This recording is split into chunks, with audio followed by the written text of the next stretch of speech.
Amahoro mw'izina rya Yesu. Umurongo w'uno musi tuwusanga mu gitabo ca Daniyeli igice c'11 ku murongo wa 32. Abakora ibibi byo kurwanya isezerano azobazimirisha akarimi keza, ariko abantu bazi Imana yabo bazoshikama bakora ibikomeye.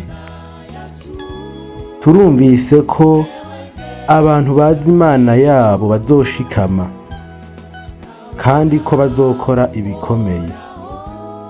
Birumvikana neza ko umuntu azi Imana ashikama kandi umuntu azi Imana yiwe agira inkomezi, bitaye ko agakora ibikomeye.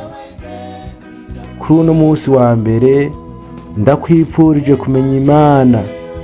Muri rino yinga uzomenya Imana gose, kandi uzi Imana gose, naho woshika mu bikomeye, naho woshika mu ntambara, naho woshika mu ngwara canke mu bukene, uzokomera. Uzogumana ukwizera Imana, uzokumva ata kintu co kunyiganza ngo kigire ico kigutwaye, kuko uzi Imana yawe.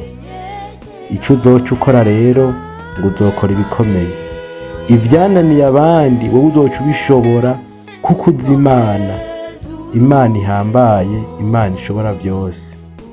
Mu yindi mvugo, abazi Imana yabo bameze nk'abantu bubatse inzu yabo ku rutare. Ndakwipfurije kumenya Imana. Umwami wacu Yesu Kristo aguhezagire.